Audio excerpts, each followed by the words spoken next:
You stand on the shore of the ocean watching the tide come in. You sense the call of the sea beckoning to take you in further. You step forward little by little, not knowing what to expect, but expecting more. You keep going as the ocean calls you to enter in to deeper waters.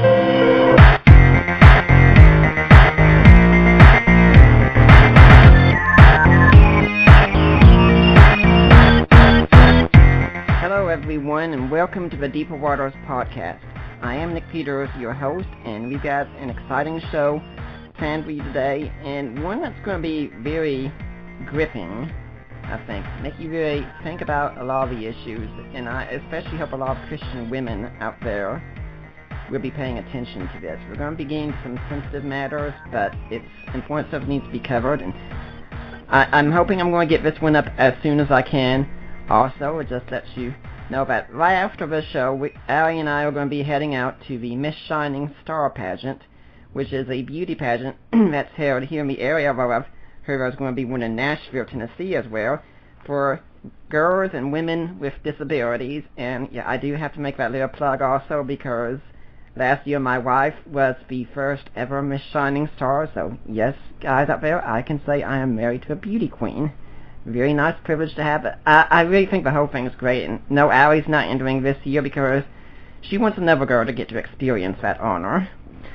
But today, I've got a very good friend on the line, and I've heard her interview on the Chris Date program, the Fee Apologetics, and it was just absolutely stunning, gripping. I was incredibly moved by it, which is really hard for an FP like myself. But so it was. And my friend is Dee Dee Warren. She and I have known each other for quite some time. If you're interested in studying eschatology, chances are you've come across her work sometime. She used to run the Preterist site, and I don't know if she's still doing, but she's got the Preterist podcast as well, and she's got a book coming out in the future called It's Not the End of the World. It's her commentary on Matthew 24, and it is the best commentary that I know of. I'm really looking forward to seeing it in print, and I hope we'll have her on the show to talk about it. But my guest is Dee Dee Warren. We've been friends, like I said, for a long time. So, Dee Dee, it is a privilege to have you on the Deeper Waters podcast. Thank you, Nick, very much. I'm very privileged to be here, and I know we've been planning this for some time, so thank you. Yeah, you and I go way, way back. I think we've known each other for at least over a decade, I'd say, and that's largely through Theology Web. And you've moved away from Theology Web since then, but it was a forum you started with some others for people to come and have debates and just talk about any sort of matters, even just fun, frivolous matters, right? Yeah, and I think we met right about when it started, which was, about 2003. Mm-hmm. So, but yeah, I've since moved away from that, but I understand you're still there and on staff, and it's a wonderful site, and anyone interested in that type of community dialogue, I highly recommend it to them. I didn't leave because it was a bad forum or anything like that. I just had to move on in my life to some other things and didn't have the time to give to the community what it deserved. Yeah, you and I have both kind of had the same kind of thing happen in that regard. I used to be much more active, and now I have my own sub-forum there, but I pretty much just go post there and post in JP Holdings section, and that's about it. I mean, even my own staff duties have been limited, as all I do is handle up the Deeper Waters section, and that's it. Because we've both undergone a lot of changes in our lives since then. You were extremely active with the Preterist site when I showed up, and now you're moving on and moving away from forums entirely. And for me, I was kind of a shy kid who was incredibly single, and now here I am happily married, and so much has changed. Indeed, indeed, a lot has. And the sites you mentioned before, none of them are up any longer, and I don't do the podcast, but I might do the podcast again once my book comes out, and have it conform exactly. Actually, not a podcast, like a podio book. Like I'll do an audio, more personal, interactive version of the book, which was all the podcast was to begin with. Yeah. But it was dated. It dealt with affairs that were going on at that time. And, you know, when you move on in your life, you don't want to keep that old stuff out there. There's just no reason for that. It's not healthy. And the book is called It's Not the End of the World, right? Indeed it is, and it's not the end of the world. Well, I hope we'll have you on again when that time comes, because that would be an excellent book to discuss. It's certainly relevant to Christian apologetics today. But today we're having a different kind of conversation, and for this we need to get to know you a little bit more. Now, Dee Dee, you're strong in doing what you do in serving ministry, so obviously you grew up in a good Christian home. You were an obedient little Christian girl all your life, and when you heard the altar call, you just went down and accepted Christ and found yourself doing ministry immediately. That's how it happened, isn't it? Yeah, right. Yeah, of course. No. Actually, I became a Christian later in life. I think I'm not good with dates, so I'm going to have to ask everyone's forgiveness for any inconsistencies in dates ahead of time. I'm getting older, and my memory's not what it used to be. But I believe I was 29 years old when I became a Christian and had quite a colorful past before that. I used to be, well, a lot of different things, but the things that people seem to find most interesting is that I was a bass player in a death metal band, and was really quite the little anti-Christian rebel. I wasn't neutral to Christianity. I was downright hostile towards it. I remember I had this jacket that I decorated on the back that had the word sheep with like an X through it. It was specifically referring to Christians. I was extraordinarily hostile.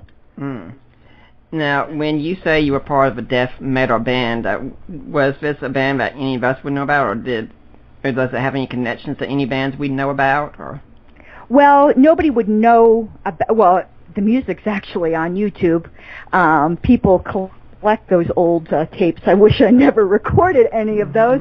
It's no one that anyone here would recognize. People who are from the South Florida thrash death metal scene in my age group would know of us. We were contemporary with Marilyn Manson when they started out in the South Florida music scene. So that gives you a time frame, and in that little limited fish pond, we were decent-sized fish. But again, it was a very small pond.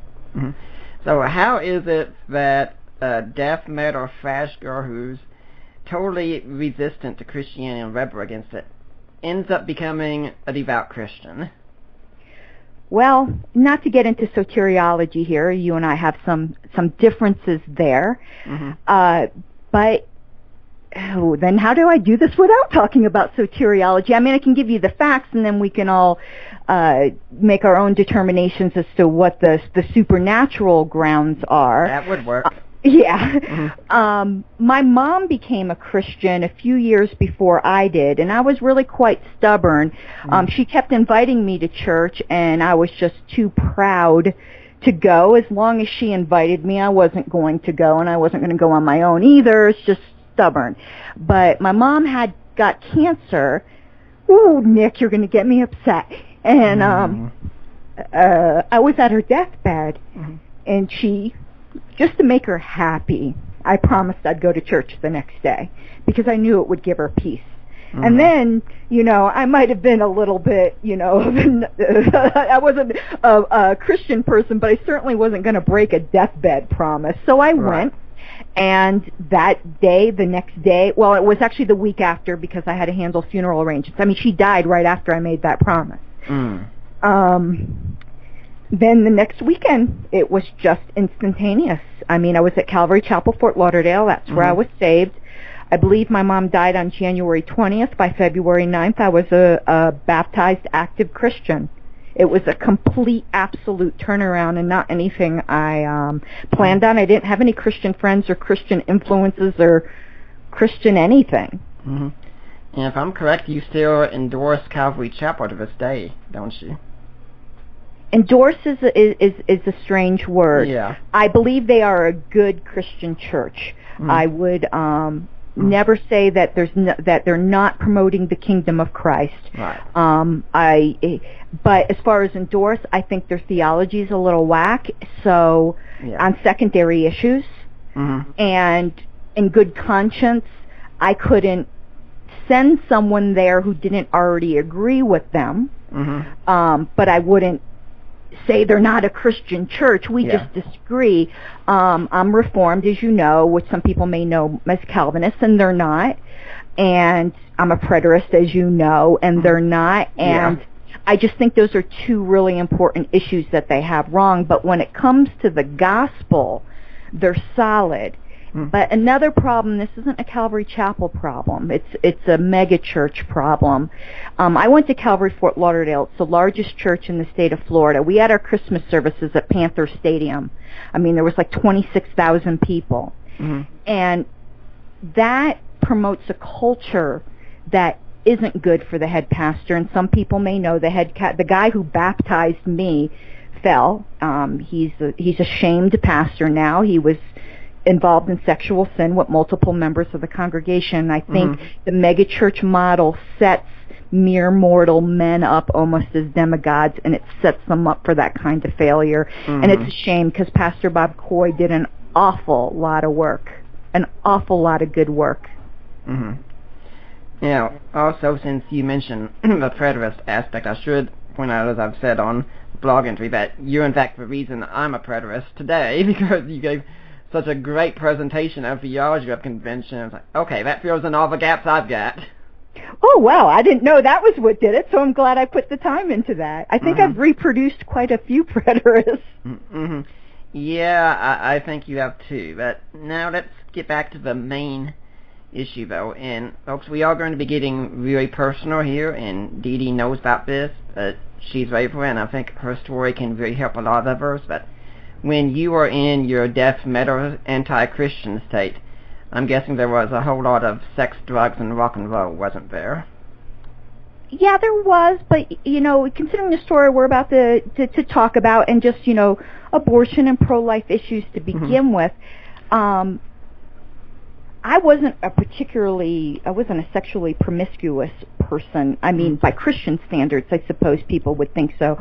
But by worldly standards, you know, one long-term boyfriend to another long-term boyfriend. We weren't talking about what you think about with bands, you know. You go and take home a groupie each night. It wasn't like one-night stands constantly. Exactly. But still, you know, it's premarital and, you know, that sort of thing, but it isn't anything particularly shocking.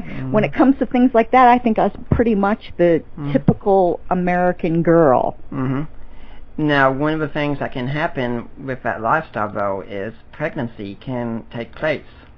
Indeed. I first had my first unwanted pregnancy when I was 18, and that's before my band days, actually. Was I in high school? I was either in high school or just after high school, and messing around, and I can't even say, well, we did everything that we could possibly do, and whoops, you know, contraception fails. Nope, I wasn't even using any contraceptive, and you know what? I didn't care, because this was my attitude. If I get pregnant, I'll have an abortion. And unfortunately, I don't care what the pro-choice feminists say. That's a typical attitude of a young American girl. I was not exceptional in that regard. Older women who've had more time to reflect on life, I think, are generally more responsible. But you got 18-year-old hormones going on, you know, and you're out running wild. It wasn't even for me that it wasn't available or things got hot and heavy and we didn't feel like running to the store. I just didn't care. And I wouldn't be surprised if the same kind of attitude is also amongst young men like that. Not just, I mean, we're not the ones that carry the baby, of course. We're like, hey, if my girl gets pregnant, I'll just send her off and let her have an abortion. That's it. Yeah, pretty much. And we'll get to this, but that wasn't the only one I had when I was 21.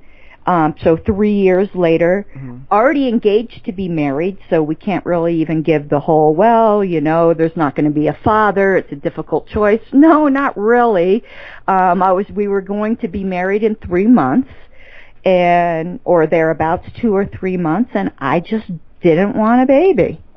And I can't recall at that time whether there was even an attempt at birth control, because my attitude still was, and I'm pretty sure there was an attempt at birth control and it failed or whatever. I can't say I recall, but still, my attitude then, and even after the second one, my attitude was, in the early years of our marriage, we didn't want children. If I got pregnant, I would have an abortion. Now, both of these, of course, were when you weren't a Christian, and so was there any sort of inkling with any of these abortions that you might have had at the time, like, what if I'm doing something wrong? Was that even there? No, not at all. And that's usually the portion of my frankness that people find shocking. But I think that is not an unusual attitude. And I think even today, it's even more common. You have the ultra-feminist movement that is not only teaching girls now, which wasn't going on when I was younger, that not only are you not doing anything wrong, you are actually doing something right. Right. And that's something we've got to learn how to counter today. But we have to realize, if we're talking to people who are considering this option, we're coming from our Christian presuppositions where it's clearly wrong. Right. But the modern woman who's not a Christian does not necessarily have those scruples. Lauren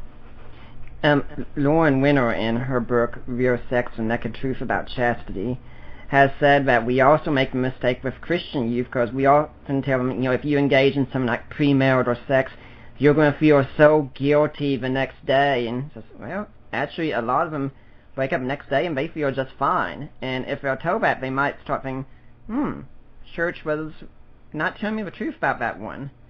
What else are they not telling me the truth about? Yeah, I think one thing you've known about me in any Christian activity I do, and sometimes I'm not particularly popular amongst a certain type of Christian.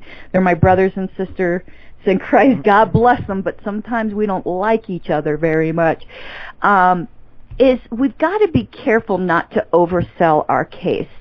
Often when we're talking to women about abortion, we will try to appeal to emotions that either don't exist, or someone could appeal to them in a better way than we do. And if you're simply making an emotional argument, the person who makes the better emotional argument wins. And what we're getting at here is, a lot of times women will tell other women, don't have an abortion. You're going to feel really bad about it later. Maybe not tomorrow, but next year, or when you have kids. And let me tell you, till I became a Christian, I never felt bad about it. When people told me I'd feel bad about it, I'd think they're lying, because that's not true. And let's say even if I did, you're appealing then to a principle of right and wrong based upon the subjective feelings of the woman.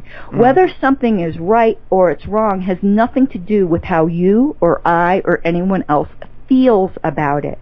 And by saying they'll feel bad, you're appealing to their selfishness. All another person needs to do is appeal to an even greater area of their selfishness. Look how this will impact your life. You don't want something to impact your life, do you? Isn't that more important than feeling bad? Yeah. When I was at a church one time, we had a silver ring thing going on. For those who don't know, that's an event had to encourage children in the church youth to wait until marriage. And the associate pastor got up and he was giving a talk and saying, if you have sex before marriage, you're going to do it for selfish reasons. I think, okay, for the most part I can agree with that, all right? But then he went on to say, now, what you should do is think about, what if you get pregnant? What if you get an STD? Think about the guilt you feel. Think about the shame you have to tell your spouse on your wedding night. And I was listening and thinking, excuse me, Pastor, those sound like selfish reasons to me, too. Yeah, I mean, I have no problem with telling people they might feel bad about something, but don't guarantee that they will, and don't make that the basis of your argument for Right. morality. Mhm. It's a consequential thing, because now, yeah, I feel real bad. I more than feel bad, but that wasn't inevitable. I mean, you have books by feminists out today that are celebrating their abortions, and I hope they feel bad one day, but they might not. And we've got this whole culture built around the old song that says, it can't be wrong if it feels so right. Right, exactly. So I think we need to make our case on logical grounds, and changing people's when I say hearts, it sounds like, again, I'm going to emotion, but I think we know that that's metaphorical term. But that's where we need to appeal. I think the pro-life movement makes a lot of mistakes when it appeals to emotions, and also when they rely too much on law. Law isn't going to change this. Changing people's minds is going to. Abortion could be 100% legal tomorrow, but if we make it, as one article I posted today on Facebook argues, if we make abortion unthinkable, it doesn't matter whether it's legal. And also, when we talk about appealing to emotions, I think that could also be seen as an insult to women, because usually it is seen that women do tend to be more emotional and men do tend to be for more logical thinkers and such, but it's not always that way, and women have heads on their shoulders too, and they're capable of thinking about the issues. Yeah, I think it's an infantilization of women, as I said before. I think, we've got to treat everybody as responsible adults that are ethically responsible for their decisions, no matter how they feel about it. Now let's go to your abortions that you had. Now, when you were in the state where you was becoming a parent, you were pregnant and you were going to have a baby, so you need to have an abortion, as you thought at the time. Did you have anyone trying to talk you out of it? Nope, not a single person, not even my mother. Did you know any Christians at the time? No. I'm trying to think. I don't think so. No, I didn't. And my mom wasn't pro-life. She was kind of one of what I think the majority of people in this country are. I know a lot of people disagree with me on this, and this is anecdotal, but I think the majority of people in this country are pro-choice when it comes to the law and pro-life when it comes to their personal ethics. Could you explain what you mean by that? It's the type of person who says, I wouldn't have an abortion, I think it's wrong, but I can't tell someone else what to do. It kind of the attitude we have today of, who am I to judge what someone else is doing? Yeah.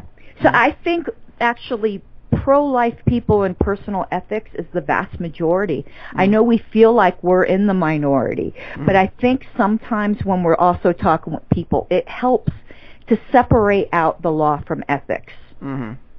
Because they aren't always equivalent, and they can't always be equivalent, because even, and I'm not trying to get too much into politics or anything like that, even though I'm pro-life, I do not, and some pro-life people are going to hate me for this, do not think it's feasible to think we are ever going to have first trimester abortions illegal in this country. I just don't think it's going to happen.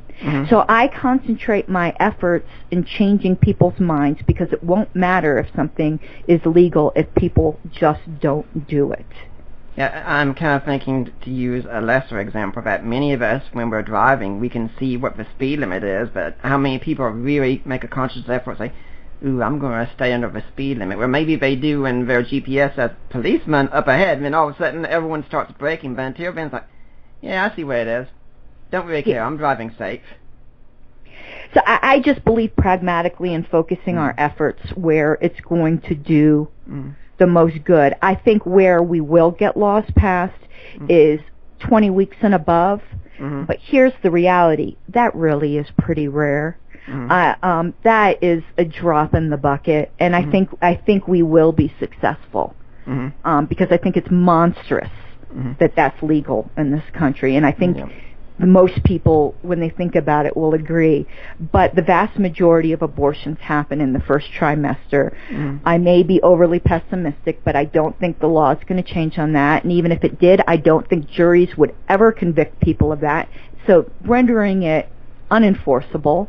So I think we need to concentrate more on just changing people's hearts. We don't need the state to tell us what is right and wrong.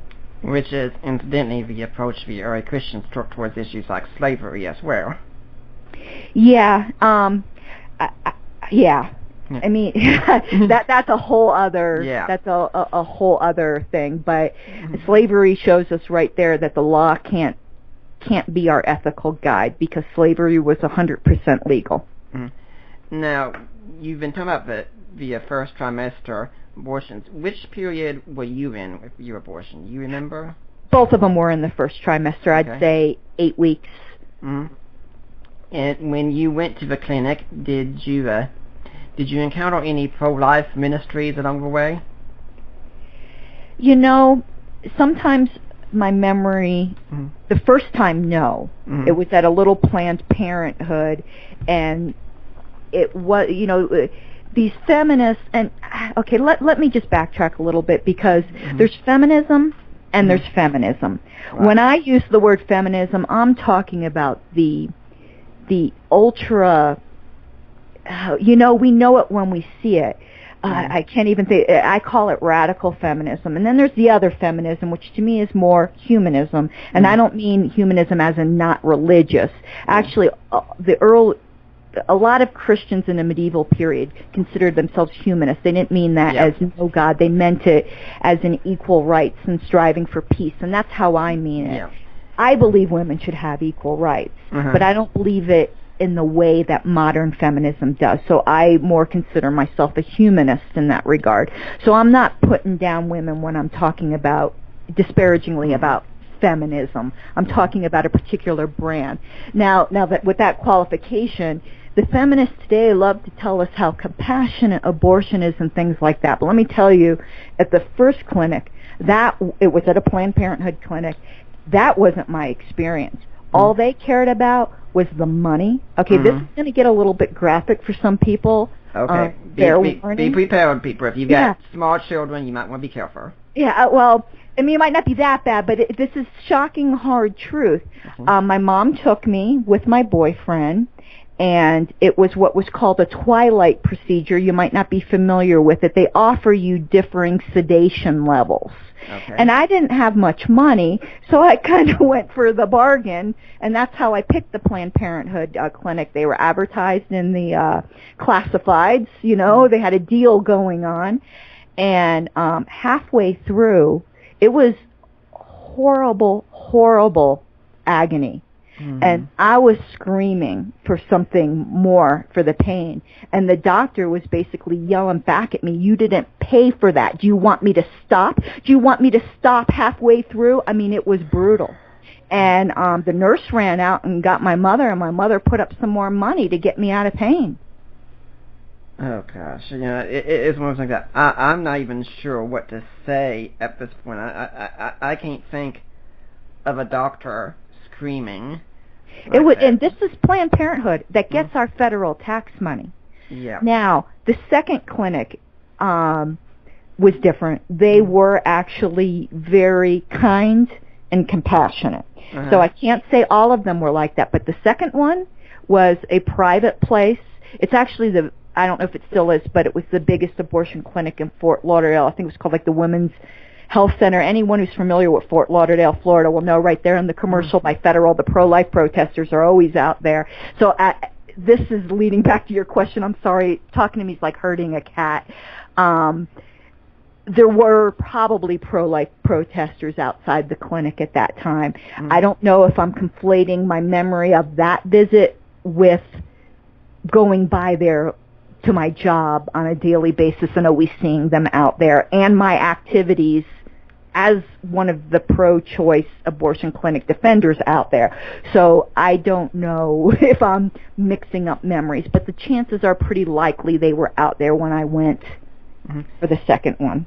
Now, let's suppose you had seen them out there when you went to see your second one, would you have been thinking about interacting with them, or would you just be having your mind going like, oh, a bunch of religious kooks out here? That would have been my the religious kook.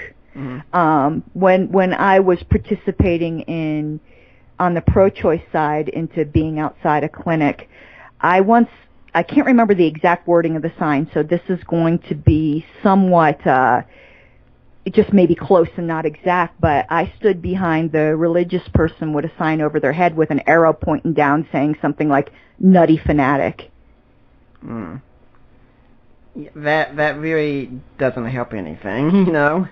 But but some of the tactics used by the pro-life side also are not things that I think are particularly productive. There was a clinic that I was at on the pro-choice side, and what some of the pro-lifers would do is they pulled their truck up to the back of the clinic and blasted lullabies at full volume on their car stereos. That's going to harden people into hatred against you. You might get some kind of satisfaction out of that and be like, woohoo, but you're not helping any babies that way. So it sounds like not only did you go to these clinics to get abortions, but you also went later on just to stand up for women who were going to get an abortion. Yeah, I was one of those feminists that I now talk in derogatory terms, and I don't mean that in a loose way. I mean, I attended NOW meetings. I met Patricia Ireland. I had the NOW card in my wallet. I had those blue now pro-abortion signs that I think everyone's pretty familiar with, you see in all the protests. So, yeah, I felt pretty strongly about it so that I was out there. Mm-hmm. Yeah, this is going to be awkward for some, I'm sure, but tell us about going into the clinic and such. I mean, just getting things prepared. I mean, what all happens? Okay, again, we're talking a long time ago. The one I remember more vividly is the one that was kinder. All I can remember of that first one was the really bad part, because obviously you're going to remember that. They actually, you go in, they do a pregnancy test, and they do an exam to try to determine how far along you are. They explain the procedure. They tell you how much, and you come back for your appointment. I was given no information on alternatives.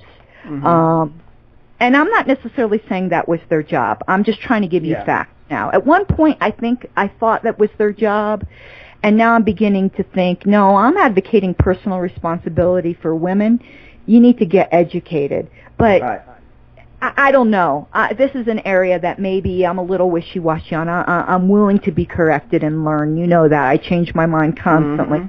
But I wasn't given information on alternatives. I wasn't given information on adoption agencies I may want to contact just to see what my options were. In fact, at the time, I was pretty ignorant that the viability of adoption, and particularly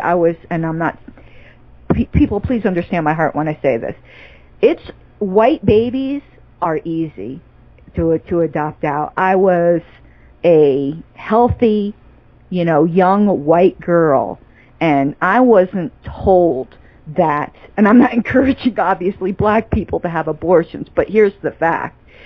There would have been people lining up to adopt my baby. And not only that, they would have paid my expenses. And I didn't have that information, and I'm not so sure it's the clinic's job. I think it's our job. I didn't have the information that at that stage the fetus had a heartbeat. And people might start getting on my cases because I say baby instead of fetus. I'm not a scientific person. I'm not using the term a baby to evoke emotions. I just do it because it's convenient for me, because I honestly don't know all the differences between all that medical terminology, and it doesn't matter to me. So just understand that I'm not trying to score any cheap rhetorical points by saying baby. So So I wasn't really told about the level of development. I was kind of ignorant when it came to that.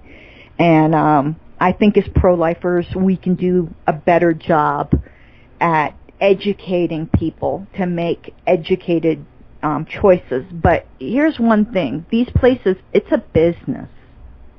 They're not, some of the people who get into that business might be in there for ideological reasons. They really think they're helping women. They think they're furthering women's rights. But the fact is, it's a bottom line business. They're there to make money. Mm-hmm.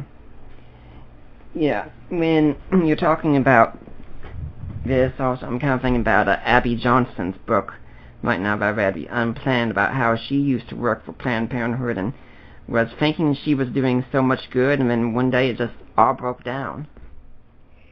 Yeah, and again, my experience is anecdotal, but I have absolutely zero respect for Planned Parenthood. Mm-hmm. The one of them I went to, the two, the one that wasn't getting the federal money, at least as far as I know. I could be wrong on that. As far as I know, they weren't. Were by far the more compassionate, loving people. But again, it also costs significantly more. Mm-hmm. Yeah, and when you talk about people being willing to adopt, and of course, I don't think the internet was around back then when you were having this, but I think today, even if some people were saying, hey, I'm thinking about having an abortion, we're just posting it online, like say maybe something like a Yahoo answer or something, you probably have pro-lifers immediately posting things saying, I'll adopt, send it to me, I'll adopt. Well, part of the problem also is our adoption laws here in this country can be really difficult. Mm-hmm. And, and some prohibitions in place just don't serve us. And I think pro-lifers need to look in those areas too. And though whether abortion's right or wrong, I can say abortion's right, I can say abortion's wrong, and I have no other obligation in light of that truth claim to do anything more. Something is right or wrong, it doesn't matter if I'm willing to do anything more. But if we really want to reach these people, I think pro-lifers need to step up. And I can't say I've done it. I'm just speaking here. Need to step up and support the women who are choosing life. Mm-hmm. And I think you've said it before on Facebook, that means more than just posting a meme on your Facebook page and saying, hey, I'm pro-life, because that's nice, but you're not really doing much if you do that. I mean, you're doing more than nothing. Yeah. But if you have the means and you know a girl that's thinking of abortion and she's in a desperate situation, if you're not willing to open up your home, it's not going to mean as much to her. Right. And I'm not saying you can't say it's wrong, because it's wrong whether you're willing to do nothing. Mm-hmm. But if you really want to make a difference, actions speak really loud. Now, when you were talking about also being just young and ignorant at the time, I think that really applies to so many people today, because I see so many who think that because they're in college now, they already know everything. And you meet so many young people, especially on the internet, and my wife encounters this with many of her high school friends who seem to think they're already thoroughly informed on a whole lot of very difficult issues, and they don't even really know the first thing about what their opponents think and why. Yeah, and Nick, that's a big problem in everything. Yeah. I used to be kind of dogmatic in that way, and I had my opinion, and I didn't want to interact with other people. But I think all of our opinions need to be held up for examination, including this one. Mm-hmm. And you need to be able to articulate a solid defense, because you can't be going and telling people what they should be doing with their lives if you don't really know and believe the reasons why. Mm-hmm. Now, when you're getting this abortion done, did you get shown also anything, I'm seriously down, but anything like an ultrasound or such where you could actually see what was going on? No, it wasn't offered. And here's a place we may disagree, Nick, I don't know. There's been some laws put into place that mandate ultrasounds for women, and pro-life people laud that. And I don't think you can force an invasive procedure on a woman to further your cause. I at one time I would have not held this position, but on further reflection, I believe we really have to be consistent. But no, I wasn't even offered it. I think it should be offered, but it not mandatory. But no, it wasn't offered. I had no idea really, and I'm not blaming ignorance. Ignorance can be self-cured, so people got to take responsibility for their own ignorance. But I think we can do a great deal in informing people and in being willing to have this conversation with people, because even though the lady you're talking to right now, she's not considering an abortion, but her niece might be. Now, if you had the opportunity to have an ultrasound and you had seen what was in your womb at the time, do you think that could change your mind? Hindsight's 20/20, and the state of ultrasounds back then isn't what the state of ultrasounds is today. I mean, oh my goodness, a coworker of mine was pregnant, and she sent me a picture of her ultrasound. You could see the baby. I mean, you could see he's going to look like his dad. I mean, it was amazing, and the technology wasn't back there. I can't say. Possibly. And I think the further along you get, to be honest with you, Nick, I don't know what an 8-week ultrasound looks like even today. I'm ignorant. I don't know. Yeah, I can understand the advance of technology. Now I'm thinking about it. You probably know that shortly after Allie and I got married, I had a night where I just started screaming suddenly with stomach pains, and it turns out I had issues with my gallbladder. And so they'd have to have it removed, and that involved me getting an ultrasound so they could see what was going on. And yeah, it was incredible how much detail there was. And I remember joking with Allie saying, you know, I never thought of the two of us, but I'd be the first one to get the ultrasound. Yeah, I mean, I don't know what the technology was then. That was what? I don't even know how old I am, Nick. I know I'm not 50, but I think I'm over 47, so I stopped counting at 25. So that was almost 30 years ago. So who knows? Now, the procedure itself, the first one, it was really painful. You've made that clear. How about the second one? The second one was very painful. Actually, abortion is not a walk in the park.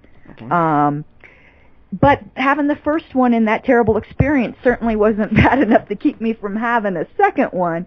But it's not as casual as sometimes we pro-lifers want to make it too. It is a very traumatic experience. It's an extraordinarily painful experience. The second one was probably, well, I mean, I had better drugs, but the support of the staff made it easier. But it's certainly not a walk in the park. Did you pay more the second time? Yeah, I paid more the second time because I remembered the first time, and I didn't go back to a Planned Parenthood clinic. And in both cases, you knew the father each time? Yes. I was in a long-term relationship with the father the first time, and I was engaged to be married. I was my husband of 20 years the second time. So that gives you the year, 1989. 1989 would have been the year of my second one. That's putting things in perspective. I think Allie was born in 1990, so I think I was thinking, wow, that's when it was. Now, did the father in either case have any hesitation about what was going on either? Or? No, but it was something we discussed beforehand, and I mean, they entered the relationship knowing that, I mean, our negotiation, as it were, was the understanding that if I ever got pregnant, I would have an abortion. Now, when you're done with your abortions, they just pretty much, I'm guessing, give you some medication or a prescription, send you out the door, and that's it? I don't think I got any medication, and at the Planned Parenthood clinic, it was pretty much, yep, go on home. At the Women's Health Center one, they kept you there until they thought you were ready to go home, and somebody had to be there to drive you home. There was like a recovery room, as it were, and you were there for a couple hours. Do you remember how long it took you before you were able to resume normal activities again? Next day. Okay. All right. Now, when you've had all this going on here, and pretty much you said you became a Christian, I think 28 or 29, so for about... I became a Christian in 1996, so that would have been 7 years, or 97, you know me, and 8 Dave years Smith. later. Yeah, about that. Yeah, I know you're off with dates unless it comes to 70 AD or the 70 weeks of danger, and then you're right on top. Then I know him. Yeah, there's a joke that I've heard about N.T. Wright's classes, that when he starts talking about the Great War, the students always have to ask, is he talking about World War II or 70 A.D.? Yeah. Now, so you've gone through all this, and you haven't had any guilt whatsoever, probably not even really thinking about it, right? No, I can't say I did, and I know some people find that difficult and harsh, but that's just the reality. I didn't really think about it until I became a Christian. Yeah, we can often live without presuppositions, think of how we feel and think as a Christian, and too often think the rest of the world thinks the exact same way, because I mean, we can't think of any other way you could think about this issue, and that's just not the case, is it? No, and particularly in our sociological climate. I mean, and that's how we're teaching young women to think. Yeah. And it's not the case either that because you were doing this, that it meant like you were some cold, heartless person necessarily. And we have cases today of women having babies and dumping them in dumpsters and moving on. But my guess is, I mean, if you found a baby in a dumpster, you probably done everything you could to get it to a hospital or something. Of course, yeah. I mean, I wasn't a Christian. I mean, and we know as Christians that nobody's really a quote-unquote good person. But as society goes, I mean, I wasn't the best person, but I certainly wasn't a particularly bad person. I didn't go around, breaking laws or kicking puppies, and in a lot of ways I would have said I would go above and beyond. Yeah, if you found a baby, I mean, who wouldn't help a baby? You'd have to be a monster. And what I'm trying to say to people is that women who go through this and don't feel anything, you might think that's monstrous, but they're not monsters. It's a very typical experience. Christians today, when I tell them, want to hear, this is what they want to hear afterwards. I felt awful, and I thought about this, and no, you want to know what I felt afterwards? Only one thing: relief. Relief that it was over. That was it. I believe in being real, and that's real. And you and I disagree on soteriology, doctrine of salvation, and such, but I think we would both certainly agree on this point, that this is just how great sin affects us, that we've had our minds so seared when we're in that state that we can do things that are very unspeakably evil and not even think about them. That is true. It brings up a different angle to this issue, though, where we're two Christians talking primarily to other Christians. Right. But I think Christians need to familiarize themselves with the secular and even atheistic arguments in favor of pro-life. Christians aren't the only people that are pro-life. There are atheist pro-life groups out there. There are secular pro-life groups out there. Yeah. And I think we need to work hard to make common cause with this. I posted an article the other day from this pro-life atheist who spoke about how ostracized he was whenever he tried to participate in pro-life things, because the majority were Christians and they just made him feel like dirt. And that's not, we need these allies. I remember you saying something once on Theology Web, I think it was to Ken Puriam, and he's since passed on, but he was an atheist, who was pro-life, and you were saying that you support that, which I do, and saying that you think if you were an atheist, being pro-life would be the most consistent position you could have. Well, I think so because, here's the thing. On a lot of positions, you could probably make good cases on both sides, but I think people are going to think I'm really going off the rails here with an unrelated subject, but take Islam. Uh-huh. The terrorists make these certain arguments that you can support from the Hadith. You can pick this and you could pick that. And then you have Muslims, the vast majority of Muslims, who make convincing, compelling arguments for peace. I don't think we have to arbitrate between these three groups. I think we're obliged to support the people that are arguing for peace. And the same way, we don't have to arbitrate between these competing atheistic views. We need to promote the one that is in favor of life. I had a friend, in fact, just a few days ago on Facebook tell me that he was in debate with someone saying that there aren't women out there who are pro-life. It's all men.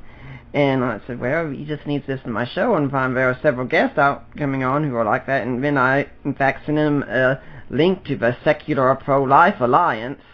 So hey, take a look at this. And whoa, I open up the page, and what's the first image I see? A woman up there speaking. Like, yep. These groups are out there. We need to support them. Yeah, and to be honest with you, in my personal just life experience, again, sheerly anecdotal, most of the pro-life people I know are women. Men tend to think that they don't have a right to an opinion in this, and they've been cowed into this. And I think it was Greg Kokel, or it might have been Beckwith. The answer we have to ask ourselves, except for in certain philosophical circles, for most people, it isn't an issue of can a woman do what she wants with her own body. I believe that people can do what they want with their own body, and again, not meaning to go off on a rabbit trail, Nick, but I'm going to be honest and out there. I believe that more than most liberals do, because as you know, politically I'm a libertarian, which means I believe if you want to go put heroin in your body, you have the right to do that. So I obviously believe in the right of a woman to do what she wants with her body. But the thing is, you can't use your body to hurt another person. So the question here is, what is the unborn?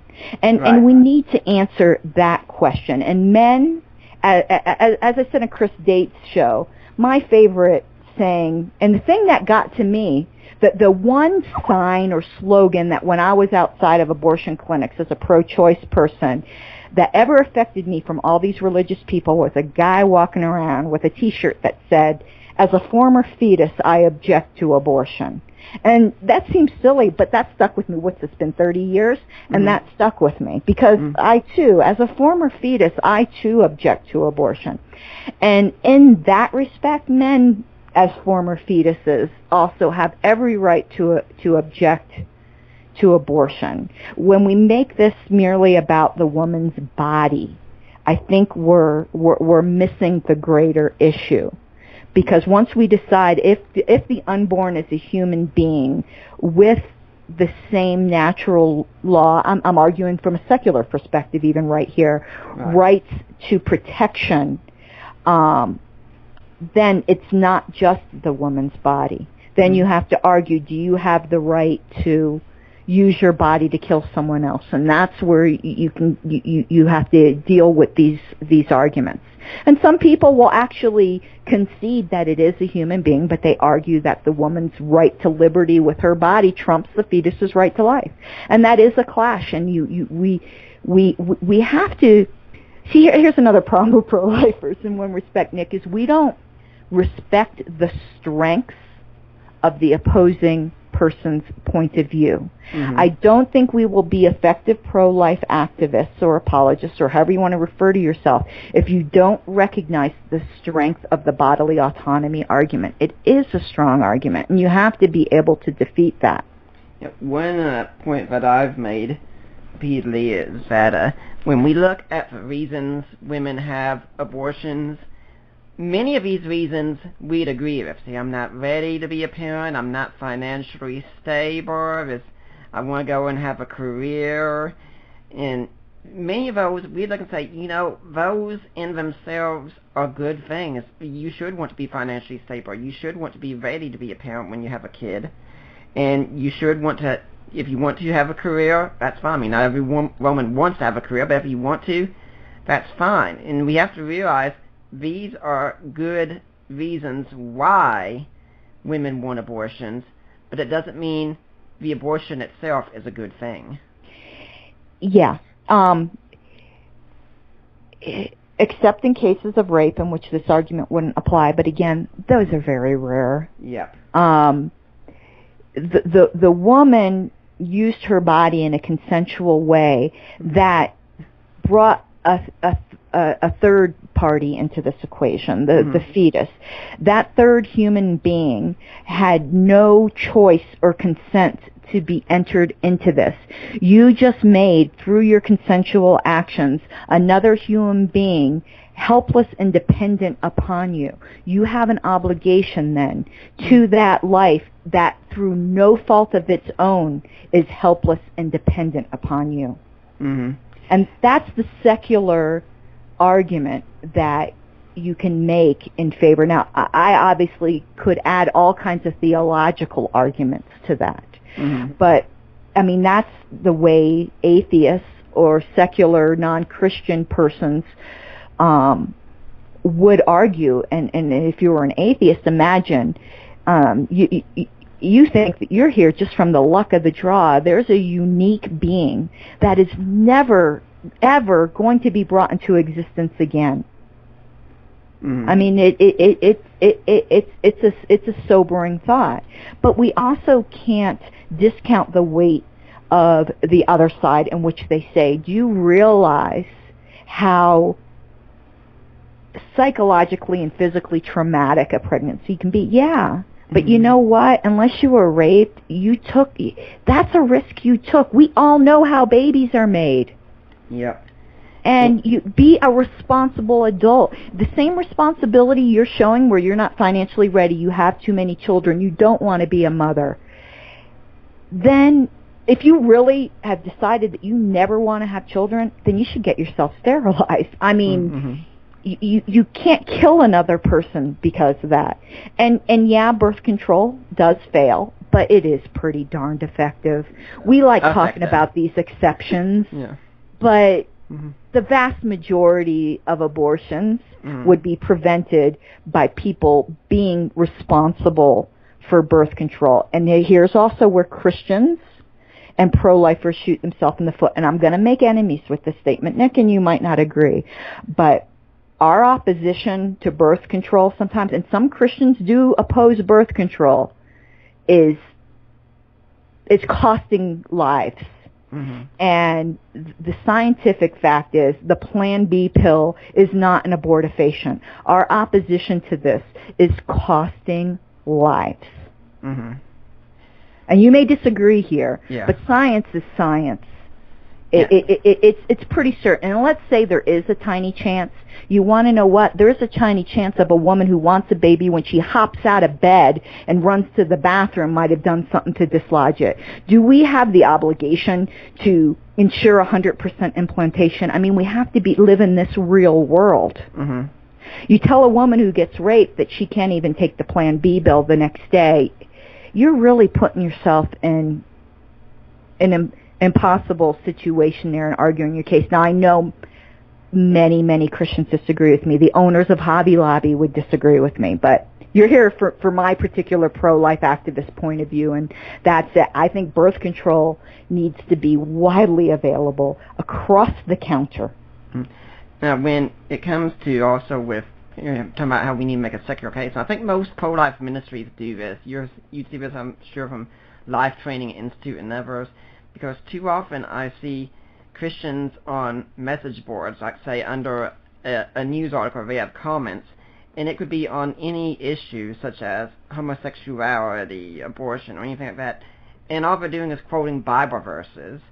And I say, look, guys, I'm glad you know your Bibles, but really, you're embarrassing us right now, because anyone who's a non-Christian is going to say, yep, just a bunch of religious kooks who only do what their holy book tells them. And by the way, do you know what your book says about shellfish? Yeah. And, quoting Bible verses. Okay, there's a time and a place for that for unbelievers because, yes, the Bible does teach us that God's word will not return void. And, we can use his word to convict of sin and instruct in righteousness. True. True. Amen. Preach it, brother and sister. But if we can make cases that don't rest on that authority to secular people, we need to make those cases because they don't find it authoritative. Yeah. And in quoting them and allowing them to discount them in a way, we're bringing judgment upon them. I think we need to be cautious in our approach and very, very tactical. But quoting a Bible verse at a non-believer who's considering an abortion isn't going to save that baby unless God. Okay, I'm getting it. Nick, I'm a Calvinist. I can't help it. That's fine. Unless God chooses to regenerate that person. I'm sorry. I'm hopelessly reformed, Nick. It's okay. I'm not going to really debate on that point. It's an issue I stay away with, but hey, it's fine. But, I don't debate it either, by the way. Yeah, but, it means no more to them than, say, if a Muslim comes to me and starts quoting the Quran. Yeah, why should I care? Yeah, yeah. Well, I'd like to take a break. Go ahead. Oh, I'm sorry, Nick. You know that I'll just go on and on. So go right ahead. I know how T-Web staff is, but we need to go and plan some mountain. Oh, look, a squirrel. But I'd like to remind everyone that right now you are listening to the Deeper Waters podcast. I am Nick Peters. My guest is my good friend Dee Dee Warren. And we're talking about her experience with abortion. But if you're listening next week, I'm going to have Dave Sterrett on. He's written a book called Aborting Aristotle, about how he's got a metaphysical argument saying we need to return to the thinking of Aristotle in order to argue why abortion is wrong. We're going to be talking about that book next week. Now, let's move on, Dee Dee, to your Christian experience. Now, it probably wasn't that the moment you walked down the aisle, then became a Christian, then got baptized, that all of a sudden you thought, oh my gosh, I had an abortion. But eventually it did kick in, didn't it? Well, it actually did happen quite right away. Well, I kind of approach Christianity the way, I know some of the analogies I come up with are really wacky, like an alcoholic approaches, the steps to recovery. I immediately, when I realized what a rotten sinner I was, immediately went back to say, who did I wrong? I need to make amends. And that's when that came up, that, I wronged those two children. Mm-hmm. Now, when you became a Christian, you were married at the time to the father of the second baby. Yes. Did he become a Christian too? He did later on, but he never came to terms with repenting of the abortion decision. Now, I'd like to go back to something that you said just a while ago in discussing this, because now we're going to try and get into kind of a more pastoral or therapeutic side in dealing with things here. But you were talking about women who aren't ready to be a mother, and something that you said on Chris Date's show that time really stuck with me, and I've used it since then. Is that the question isn't, are you ready to be a mother or not? The thing is, you're already a mother. Yeah, people say this is about reproductive rights. And, okay, yeah, I know there's a lot of semantical games, but really, after you're pregnant, it isn't about whether you're going to reproduce. You've already reproduced. So what I've said before is the question isn't whether you're going to be a mother or not. You're already a mother. The question is whether you're going to be the mother of a dead child or a living one. Mm-hmm. And I think that's the crucial issue. There was a meme going around Facebook the other day, you might have seen that I posted, where a pro-choice lady was out holding a sign saying, keep your rosaries off my ovaries. And the response that was posted underneath it is spot on. I don't have rosaries. I don't care about your ovaries. I just don't want you to kill anyone. And that's really the issue. And that actually, that's a secular answer right there. Right. Now, when we come to this kind of thing, I remember posting what you'd said on Facebook a while back, where I said, if you have an abortion, the question isn't if you're a mother or not quite. The thing is, you remember you're just guilty of killing your own children. And I remember someone saying to me, well, do you think this is going to help any women from a pastoral perspective? You know, it's a tough issue, but again, we were talking before about the infantilization of women. I think if we respect women as adults and moral agents, we don't coddle them in language that disguises the truth of what we believe. Now, there is a time and a place. I don't believe it's proper to stand outside abortion clinics and scream murderer at people. Some people think that's effective. I don't. Not if your goal is to save children, it's not. But when you're dealing one-on-one with a woman, I don't, now we're getting into Christian here, okay? I don't think you're doing her a service by painting it in other language. I used to throw the term murder around, and I don't really, murder's a legal term in our society, and it really doesn't fit that. I know some pro-lifers would disagree with me, but it is killing. Even pro-choicers admit that it is killing. So I think that there is absolutely no problem, and it's very healing. When you repent, you have to repent of something specific. And a woman who has abortion was complicit in the killing of her children. What legal term we want to call that has nothing to do with repenting before God. But some of the fluffy terms we use, I think, can inhibit killing. On Chris Date's show, I talked about, I used to be involved in Via de Cristo, and a lot of pastoral one-on-one. It's a women's retreat, so a lot of women getting real with other women. And Nick, I'm holding it together. Barely. I know. This one lady, she had never told anyone. And it was, I think, 30 years or something before. And the other women at the table were pretty much rebuking me, A, for bringing it up, and B, for being honest and real. And she really got something out of the fact that I was just willing to be, okay, let's talk life. Let's talk about what really happened, and then healing could begin. She didn't want to be told you did the best you could. She didn't want to be told, well, you know, it was the best decision for you right then. You had 2 other kids, or whatever the situation may be. She wanted to be able to acknowledge what she did and move on. Now, some Christians will say, that's holding on to your sin, and you can't beat yourself up continually. Yeah, that's true, but you can't let go of your sin until you acknowledge it. Adultery is not an affair. It's adultery. You cheated. You broke your vows. It wasn't a slip. It wasn't an accident. And we have to be just as real with abortion. It could be that in many cases, until we know just how real and wicked the sin is, we can't know how incredible and awesome the grace is that forgives it. Exactly. I mean,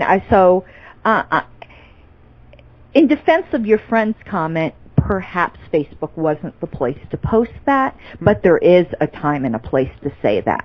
And some Christians believe it's never the time or never the place. And I can't get behind that. I don't go around posting stuff like that all the time. But in one-on-one conversations with women, a lot of times I do, and I find that they're relieved in being able to be honest. And here's something else I discussed on Chris Date's program that I think it's beneficial to bring here, because it doesn't only have to do with abortion.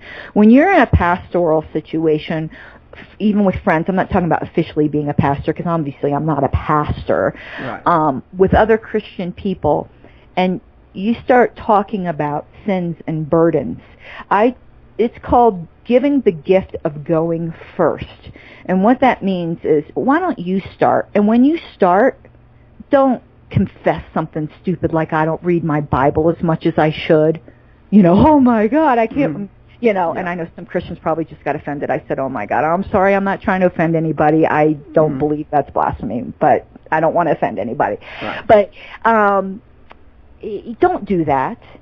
Tell them the real stuff that's gone on in your life. Say, I go home and I masturbate to internet porn. You know, give the gift of going first and being real about your sins. Mm-hmm. Sorry if that was a little too graphic, but this is life. You know, I can honestly say that when I've heard a pastor from a pulpit just be open and front about some of the attitudes and struggles that he has, that has always been a comfort to me, to know that a lot, many times when I see the heroes in my life, the very people that I look up to most, and I see them talking about their failures and struggles, that always speaks volumes. Yeah. I mean, in my later walk as a Christian, I've given up trying to be this holy paragon. In some ways, I think I've taken it too far in the other direction, and my language has gotten a little bit too raw, which you've probably seen on Facebook, and I'm working on toning that down a little bit. But I believe that we put on a plastic act to people, and it's not genuine. And that's one thing I love about Scum of the Earth Church. We didn't discuss this on the air, but that's currently where I'm attending church now. I encourage everyone look up their website in Denver. A lot of Christians will be offended, and I think we need to start jarring our sensibilities. And Nick, forgive me if this is inappropriate for your show. You don't take responsibility for your guests, but like the pastor at Scum of the Earth, the first time we went there. I know what you're getting ready to say, and I'm going to let it go, okay? Go ahead. Okay, yeah, the pastor got up there, and he started his sermon by, last week Jesus kicked my ass. And most Christians would be like, oh, but you know what? That guy was real. He's like, baby, Jesus makes you happy at Christmas, but let me tell you something right now. In this passage, Jesus is going to make you miserable. Yeah, I think it's too often we've tamed the Lion of Judah and turned him into a pussycat. And we don't attract people. I've got more non-Christian friends and stuff now who will listen to what I say because I don't pretend like the sign of holiness and sinfulness is that profanity doesn't slip out once in a while.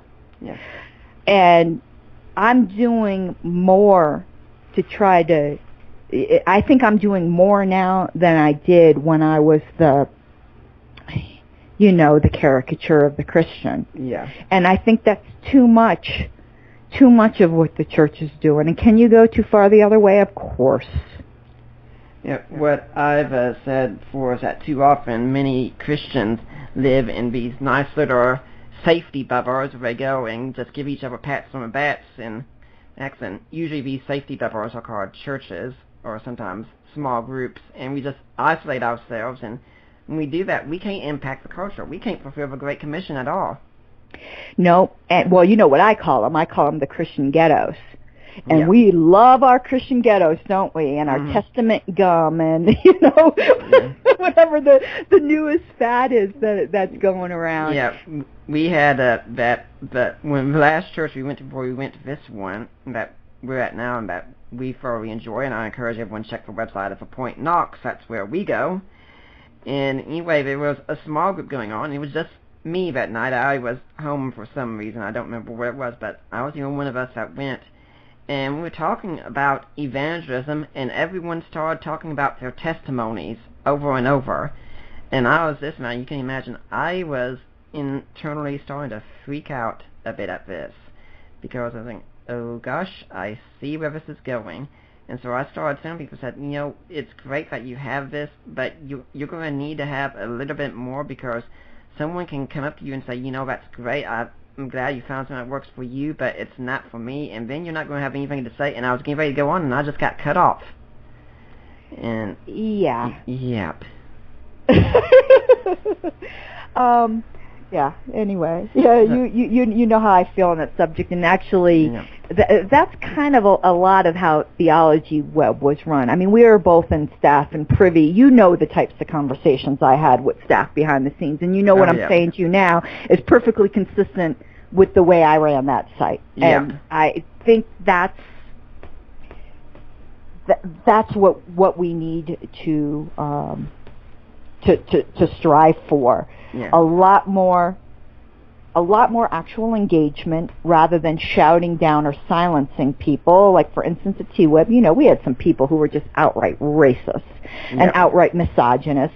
And, some people were like, well, you should ban them. I'm like, why? If their ideas are bad, counter their ideas. You can't ban bad ideas out of existence. And the same thing with Christians. The dirtiest word in Christianity is doubt. Mm-hmm. But we've got to deal with that. You try raising doubts or questions you have, or start, questioning even orthodoxy. And I'm fully Orthodox. Oh yeah. And people run away. We can't do that. And the same thing, in the issue we're discussing here. I think this is all very related. Yeah. When you're talking about doubt, something about our church, and I've said this on several episodes, so you might not know about this, is that our church meets in a movie theater, and so we have announcements come up on the screen before the service, and like after the music and such, and one of them is, if at any time during the service you have a question, just get out your phone, and here's a number, text in your question to this number, and we will come out at the end and we will answer your question. And it is such a simple move, and it is so incredible. And some of the pastors say, this is a big, in-depth question. I can't go into it here, but this week I'll make a webisode of me answering it, so you can go and you can watch that. And I think that is the kind of thing the church needs. You can come here, you can express any question you have, and that's also a good way you can do it anonymously and still get the answer you need. Yeah, I think that's fantastic, Nick. Mm-hmm. But you want to know what's also fantastic too, and I bet your pastor does this. Sometimes you have to say, I don't know. Yep. I'm not God. Yeah. I don't know. And you want to know what? I could be wrong. Fancy that. I could be really wrong. There's some things I said today in the show today. I could be wrong. Challenge me. Yep. I bet you also said before that I actually do some of the writing for the church and such and help out, and I've said I think this is incredible, because I'm not trying to pump myself up when I say this. You know me, I'm not that kind of person who does that. But a lot of pastors, I think, could look at someone like me and say, seminary educated, knows his Bible well, reads constantly. This guy could embarrass me some. And because, the pastor can often feel like he has to know more than anyone else there. And I'm not claiming to know more than my pastor. My pastor knows a whole lot, and I know there are many areas he could run circles around me in. But what I'm saying is, he was able to look at me and say, guy who knows a lot, knows his Bible well, seminary trained, let's put him to work here. Yeah, and we can be threatened by the power the power dynamic. Here's something that you might not know this. You would find this entertaining because am I correct? You used to work for CRI, did you not? Yep, I did. Okay, Hank came and spoke at Calvary Chapel, Fort Lauderdale.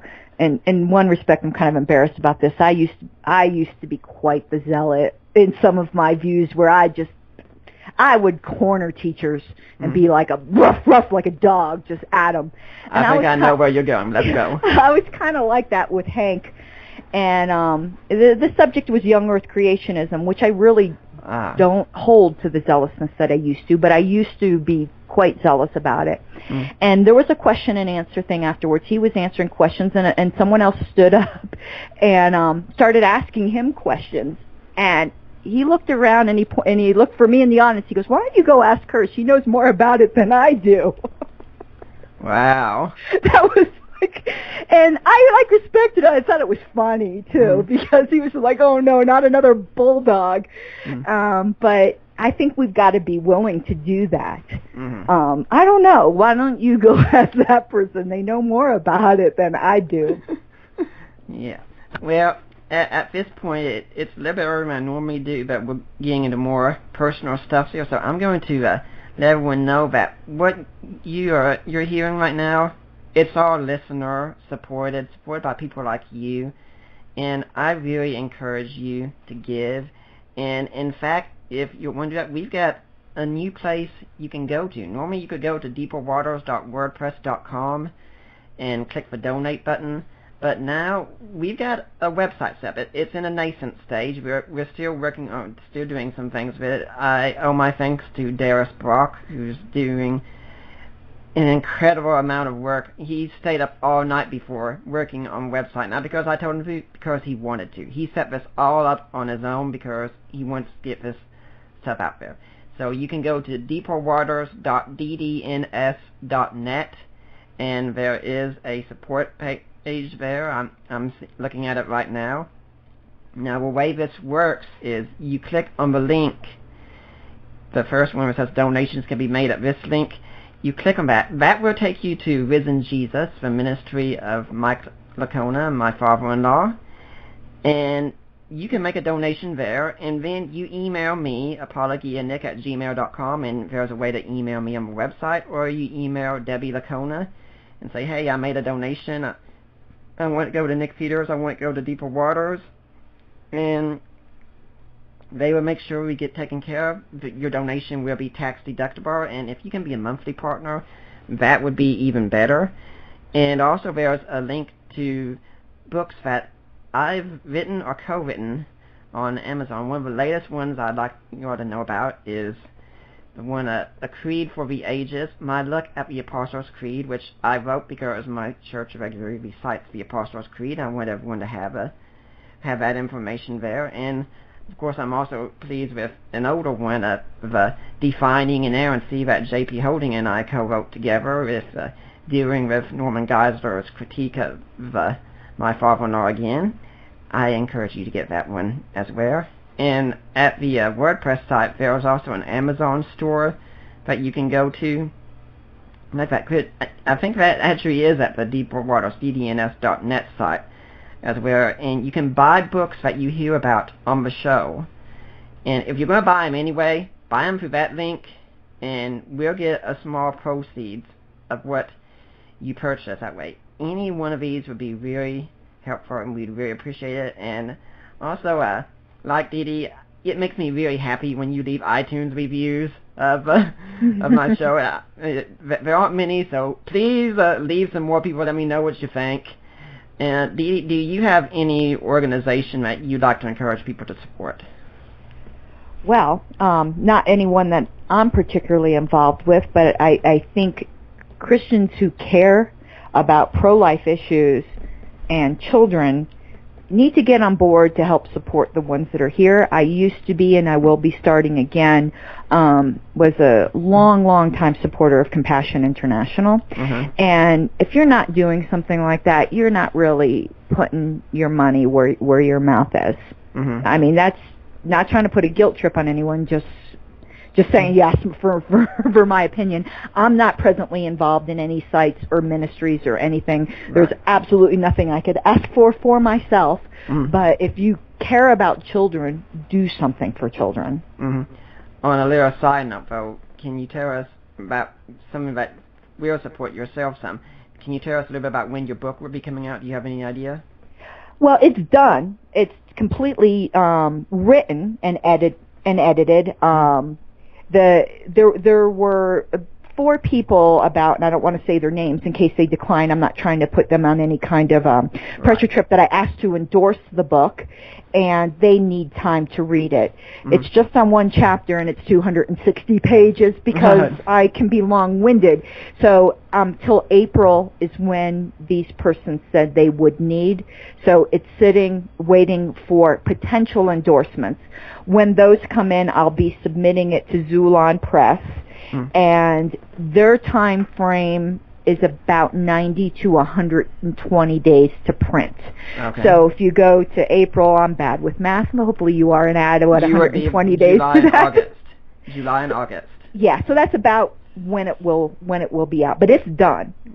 So all it's waiting on is some potential endorsements from people who are already pretty familiar with my work. So, you know. And we will be hoping to have you back on to talk about that when it comes out. But for now, we need to get to this topic. When you're talking about guilt, it's good to confess. We all know that, and we need to confess when these things happen. But there are a lot of women who do struggle with guilt from the past, with things they've done, shame they've experienced and such. And that a lot of it can be with abortion. What's a woman to do who's struggling with it? Well, Nick, it's as the same with any sin. I think we have a Christian duty to, in faith, once we have repented, to let go. Because we have to believe that Christ's death was sufficient for that. So, and again, there's guilt and there's guilt. I'm not trying to be Bill Clinton here, but you're obviously going to feel something. I mean, obviously, when I was talking to you, I still feel something. Oh yeah. But it's not the type of guilt where you have this burden. If you still have the burden, it's a disservice to the cross. Christ has taken that burden from you, and it's one reason why generally I don't like to talk about this topic too much, only because I'm not that person anymore. But I do it to help other people. But this isn't something I dwell, with, It's not a cross I carry with me every day. Christ has carried that already. But what do you do, suppose, like, if you're scrolling through Facebook, let's say, and you see a picture one of your friends has put up, like, hey, we've had a baby, and then you have a reminder back come to you of, you could have had something like that also, and you kind of experience that little guilt that comes back again. What do you do when that happens, or if it happens? Nick, we're being real. To me, that doesn't particularly happen with me. I'm not a particularly maternal person, so I have to say I can't speak to that. I didn't want children before. I didn't want children after I became a Christian either. My motherly feelings, Christianity doesn't turn you into, June Cleaver. Right. Which is why I don't like arguing with people that you're going to feel bad, because not all women, I know we like to think that all women just, think babies are the most wonderful thing and they want a ton of them. Let me tell you something, Nick. Most people are shocked when they hear this. I've never held a baby in my life. And guess what? I have zero desire to ever hold a baby in my life. Right. Christians don't like to hear. They're like, oh my, there's something wrong with you. Well, maybe there is. We're a fallen world. We all have something wrong with us. Maybe that is. So I don't have to deal with that. I get more emotional watching other women deal with it. But I really think it's just the act of faith of giving it up. Yeah, I do know Allie wants to be a mother someday, and she looks forward to the baby aspect sometimes. For me, it's, well, that'd be good, but I'm kind of thinking, yeah, it's fine with babies. I'm waiting for a few years older when you can actually do things with them, Yeah, when you could argue, when you could have theology discussions with them. I love their kids. I trained my little first grader to go into school and give a cosmological argument, and yeah, I think you and I are a lot more alike like that. I think you and I are much more on the same, not very emotional wavelength, Yeah. Now, when you have said all that, I mean, you never completely forget this kind of thing, and personally, I think it'd be very troubling if you ever did completely forget in some ways. So when we say you need to just let things go, that doesn't mean you completely forget about it and you never think about it whatsoever, right? Yeah, maybe I'm not communicating this balance very well. You don't forget, but you don't carry the burden. There's the other extreme where sometimes in Christian circles in general, a woman will bring up that they've had an abortion, or they're talking about dealing with it, or I'm not wording this well, but you also can't have a just get over it already attitude either. I mean, because once you're a Christian and you've accepted that this is a child that you have, you're dealing with a woman with a dead child. You're not going to tell someone who lost their 1-year-old to just get over it already. When you have that kind of attitude, I think you're betraying the fact that you really don't believe what it is that you profess. I believe that there are some pro-life people who believe it because that's what their church told them, but they don't really believe it. And I encourage everyone to examine, what do you really believe? Well, maybe I wasn't as clear, in fact, earlier when I was using my Facebook example, but you say you don't carry the burden anymore, but I'm sure there are still times, I mean, maybe I'm wrong, but there could be times where you still remember and have a sense of guilt for a little bit. I mean, does that ever happen? If it does, oh yeah, I mean, when I'm talking with, I mean, even in this conversation, yeah. I mean, letting yourself be forgiven is the ongoing process in the Christian life. Yeah. I'm constantly thinking about awful things I did. Not just that awful thing, which is a pretty big awful thing, but I'm thinking about awful things I did yesterday. What are some things that we should do when women are in a church setting such, and they just say, something like, I had an abortion. And they're not saying in the sense of, yeah, I had an abortion, what are you going to do about it? They're saying in the sense of, I know I very screwed up and I did something wrong. What should we be doing? We should be allowing them to take ownership of what they did and not minimize it, like we want to do to protect their feelings. We should encourage open and honest repentance and then give the assurance of forgiveness. And sometimes people need many, many times the assurance of forgiveness. If you minimize what someone has done, they maybe will not seek or don't feel the true level of forgiveness.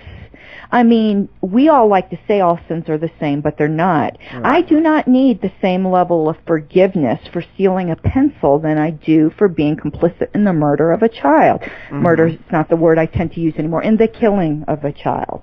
Or in, you know, if you were a bully when you were younger, beating the crap out of somebody because they weren't as strong as you were. There are differing levels of sin, and we need to allow people to acknowledge, repent, and then receive the depth of the forgiveness. You're cheating them if you don't do that. Remember when Jesus said, he who has sinned much is forgiven much.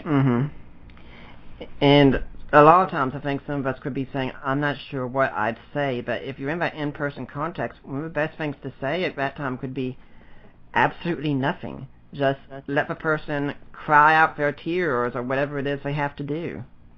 Actually, sometimes that's the best thing. I mean, really, a lot of times all someone really wants is someone to listen. Right.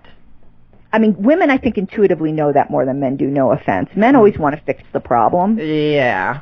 Yeah, I'm a married man. I know as soon as Allie comes to me and says some sort of problem, she's going, okay, here's what we're going to do. We're going to do this. And then later I remember, oh, wait, she probably wasn't interested in that right then. Yeah, and I think we can, in our practical ministry, we can understand that. And a lot of times, I'm not saying men can't counsel women who have had abortions, but really, a lot of times, this really is where your female pastoral team might be served best. Yeah. Because there are differences between men and women, no matter what the feminists tell us. Yeah, in fact, I make it a point that if a woman comes to me and she's struggling with some kind of issue or something, I'll say, talk to my wife. She knows this kind of stuff far better, and she's far better at helping you. And also, I do that in ministry as just a safety precaution for me. Because I don't want to risk getting too involved in something, because I know that's how mistakes start out. So I say, talk to my wife. She's better equipped, and she's got much more empathy than I do. Yeah, well, women to women can affect something different than men to men can affect. Right. And speaking of men, in fact, we also need to realize there can be men who will come to our churches who will struggle with this, because they will look and realize, oh my gosh, I helped that girl kill a child back then. That men can also carry guilt from abortions. I actually think that happens more than we think. In Florida, before I moved out here, there were some people who were involved in outside abortion clinic protests, and they were telling me about this one where a lady was going in far enough along to know what she was carrying, and it was twins. Whew. And he was outside basically screaming, "Don't kill our babies." Mm. Now, your healing process, it really is a whole lot more than just confess, receive forgiveness, and move on. It took a lot of work. Can you tell us what the process involved? Well, it is confess, receive forgiveness, and then go forward in life. But it's also wash, rinse, repeat. Right. You might have to keep doing that. Mm-hmm. I mean, it may not sound like it just... If you notice, I get more upset now when I'm talking about what other people went through than what I went through. I'm at peace with what I went through. Mm-hmm. I don't like to see pain in other people. Yeah. And that's the female empathy. I don't like seeing other people in pain. And if I could use my experiences to help other people through their pain. Mm-hmm. But I got to where I am now by confess, receive forgiveness, make the most out of the next minutes of your Christian life. Mm-hmm. If you feel the old burdens come back, confess, seek forgiveness, move forward in your Christian life. God saved you for a purpose. Mm-hmm. Even if you don't know what that purpose is. Yeah. But sometimes our purposes, we have this creaturely presumption sometimes that our purposes have to be this grand thing. Mm-hmm. And sometimes our purposes is just living a good Christian life, and people you don't even know about might be affected. The people who've had the most effect on my life don't even know it. Right. But when you're in this healing process, also, you didn't go through it alone. There were other groups of women that helped you out greatly, weren't there? Nick, actually, no, not really. I thought you remembered you saying that, but okay. Well, I mean, maybe I did in one context, and sometimes when we're talking, if there was something specific I said, I would love for you to bring it to my recollection. I don't have many female friends anyway. I never have. I don't get along very well with women in general. So no, I didn't really have a group I could say. I never went to churches like abortion care or anything like that. To me, again, I'm going to offend people. There's nothing more horrifying than being stuck in a room of Christian women. That's just me. I don't go to the ladies' tea parties and the women's Bible study. I go to the apologetics conferences.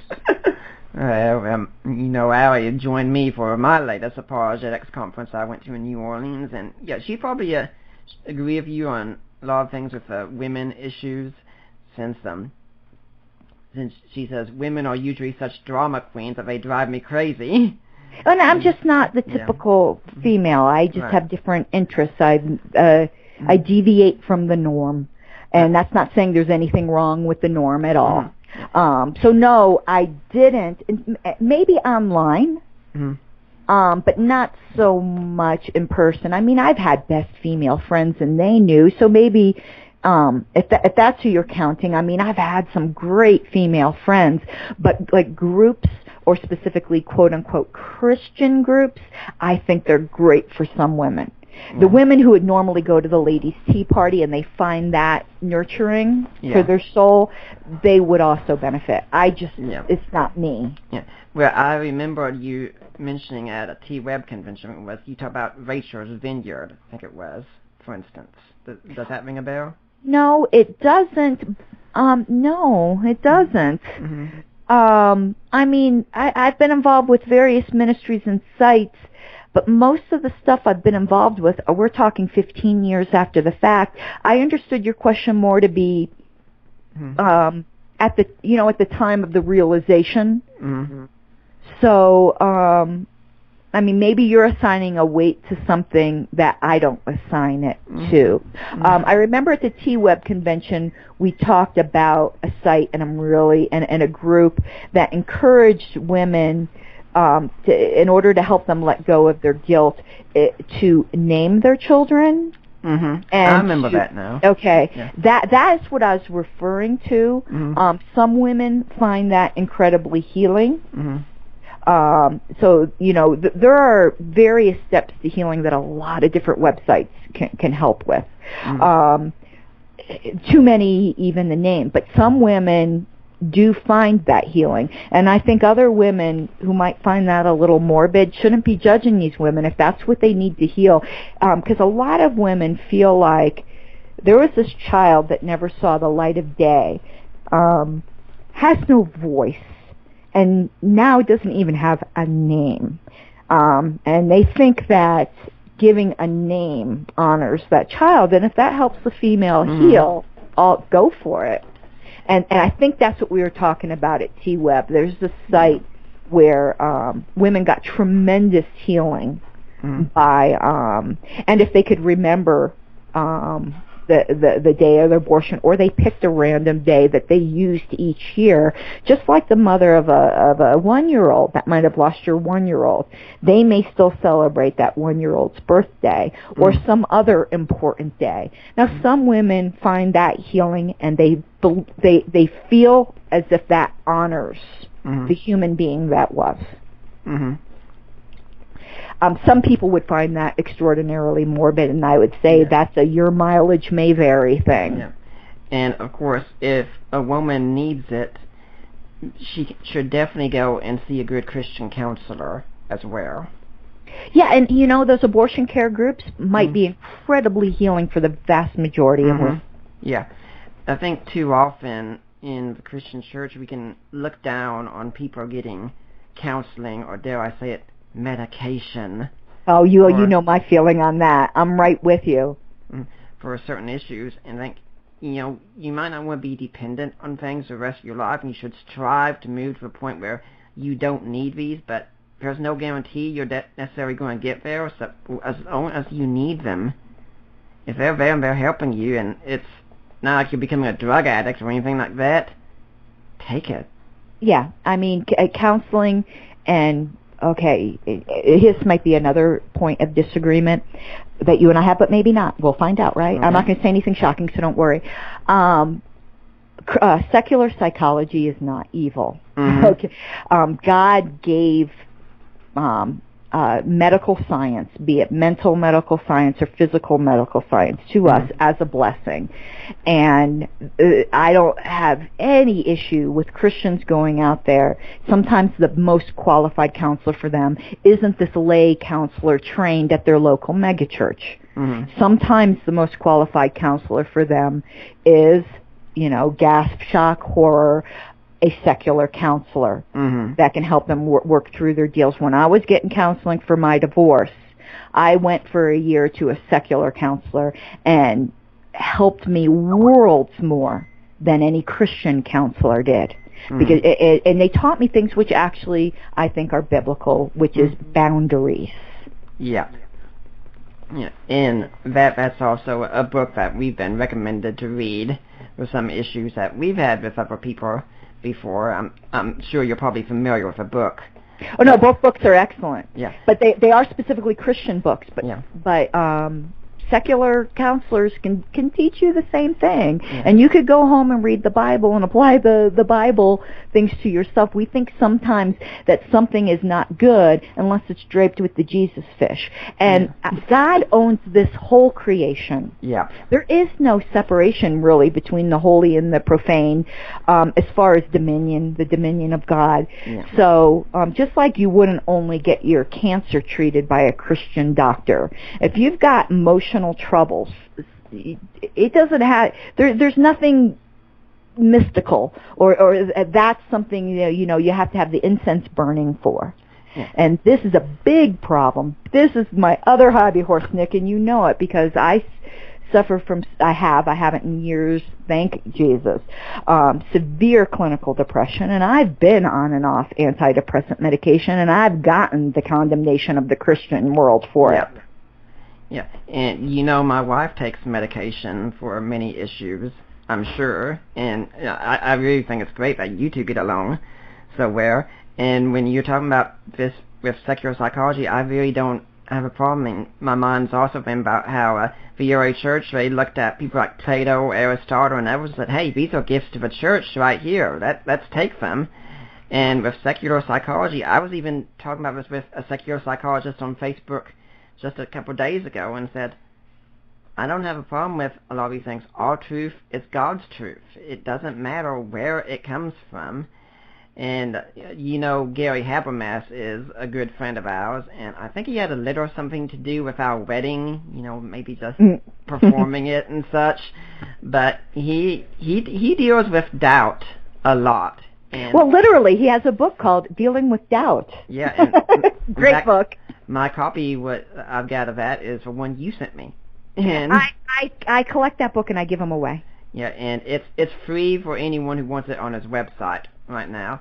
And he would tell you he uses the ABC method of cognitive therapy, and that comes from Albert Ellis, atheistic psychologist, but one of the most brilliant minds of psychology. Yeah, I mean, Christians, I know we're getting off topic, but I think mental health does deal with it. Christians get depression. Christians can have schizophrenia. Yep. And there's a lot in the Christian, I'm not saying that either of us have schizophrenia, but I'm just saying there are, we just visited a church the other day where one of the ushers, they were talking about it, he's dealing with schizophrenia. This is a fallen world. Right. And you got to seek help where God has gifted people to help you. Mm-hmm. And when it comes to dealing with abortion, if you think a secular counselor can do it, as long as we're not going over telling you the Bible is a bunch of nonsense and such and things like that, which that would be problematic, but you gotta do what you can to get yourself some help. And I know Allie's, she sees a Christian counselor now who's really great, but she says a lot of them in the past have just been in the attitude of read your Bible and pray. And that's good, that's what we should be doing, but sometimes you need a little bit more than that. A lot of times you need more than that, and yes. Christians don't want to deal with that. The old, example with the guy drowning on the roof, and he says, oh, God's going to save me. The person comes by in the boat, and he's like, no, I'm not going to get in the boat. God's going to save me in the helicopter. And then at the end, when he dies and goes to heaven, he says to God, I thought you were going to save me. He says, what? I sent you a helicopter and a boat. Yeah. Yeah, and when we come to these kind of situations, too often we can, in fact, treat the Bible like it's a medicine cabinet, where you go and you pull out this verse, you read that, oh, you're healed. Sometimes when you're reading the Bible, that can happen. You can be struggling with an issue, you can come across a verse, and it just speaks to you, and you suddenly have joy, your weight's lifted, but it's not the same thing. I can read a Bible verse sometime, and they'll have a great impact on me at that time, and I'll be really excited about it. Then later on, read that verse, and, okay. It's not a guaranteed thing. It definitely isn't. And if we're going to make an impact in this world, in abortion, in any of the other issues that people find, we have to get a whole lot more realistic and real, and not shy away so much from culture and hole ourselves up in our ghettos. But speaking of biblical counseling, and maybe this is for somebody out there. You never know. God puts things in your mind. When you're asking about things that help me through healing, I actually have a verse that was the verse that helped me get over this and a lot of others. Would you mind if I shared it? Please share it. Okay, and it's not everyone's typical life verse, so this may be for someone out there. And it's Isaiah 44:22, and I'll use the NIV. God says, I have swept away all of your offenses like a cloud, your sins like the morning mist. Return to me, for I have redeemed you. And that, to me, was a great verse of healing. I know in context it's referring to Israel, and I disagree with some of the Christian teaching that says you can't take things and apply it to you. Yeah, you can. I'm sorry. All due apologies to Greg Kokel. No. And that verse is a verse of healing. No matter what you've done, God has swept away those offenses. It doesn't mean you might not need to make amends on earth to other people. because you might. Alcoholics Anonymous has it right with that. But God has redeemed you. You know, when you were talking about the context, I was even thinking you could say, well, since we're all Christians, I mean, you and I would probably agree, we're all Israel in some sense. Yeah. So that is for us, too. Yeah, I know. I wasn't even going to get into Greg Koukl's dispensationalism. Yeah. I wasn't even going to go there. Yeah. But I know he really much is not in favor of, taking some of these verses. But I think you can up to a point. And that one I definitely think is something that Christians can hold on to, no matter what you've done. Other people have probably done things that are a whole lot worse. Yeah. I mean, unless you're Hitler. Right. If you're Hitler, maybe I can't say that to you. But I'm pretty sure that no one listening to this program has killed millions of Jews. So no matter what you've done, God can forgive it. And if anyone's listening and the verse that Dee Dee did read did really speak to you, I think she and I would both appreciate if you get in touch with us and let us know. That would be such a great blessing, because Christians need encouragement too. Yeah, and you know what? I think that's our primary ministry. Right. It is of peace, charity, and encouragement, particularly to each other. Right. And I know corny Christian songs, aren't doctrine, but there's a corny Christian song that I always thought was a mission statement when dealing with other Christians, and that is the corny Christian song, "They will know we are Christians by our love." It's not by our doctrine. Our doctrine's important, but it's by our love. And a line in that song that says, "We will guard each man's dignity and save each man's pride." We tend to think pride is always a bad thing, but I think in an encouraging and in preserving people's inherent value and worth is what that's talking about. And I do think that's our primary ministry.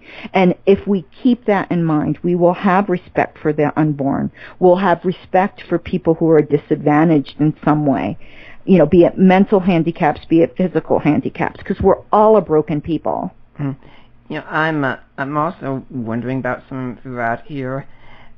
When you think about the future some, because Christians do think about what happens after death a lot, do you think about seeing your children any?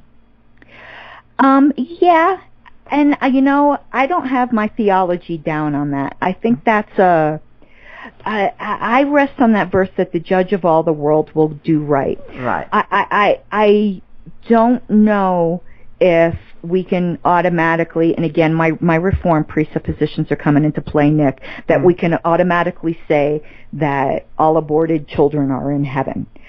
Because if that were true, then abortion is the greatest heaven-filling device that we've ever invented. And so I don't think we can just casually say that. I don't know. I have hope. And the same thing with my mother. My mother died in a lot of sin, even though she went to church. A lot of unrepented sin. I have hope, but I don't know for sure. But I trust God, and that's where I leave that question. What do you think Christians should be doing in the pro-life battles today? I think they need to speak more and not be afraid to speak, to become thoroughly familiar with the non-religious arguments in order to sway minds, not waste their energies, and this is a personal opinion, on political battles that are unwinnable, and if they were won, aren't going to accomplish anything because no jury is going to convict it. It's just not. It's not going to happen. Convince minds, convince hearts.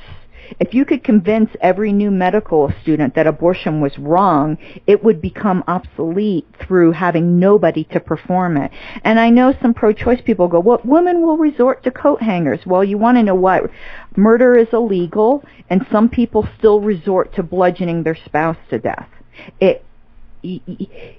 Outlawing it isn't going to make it not happen. Of course not. And making it unavailable isn't going to make it not happen.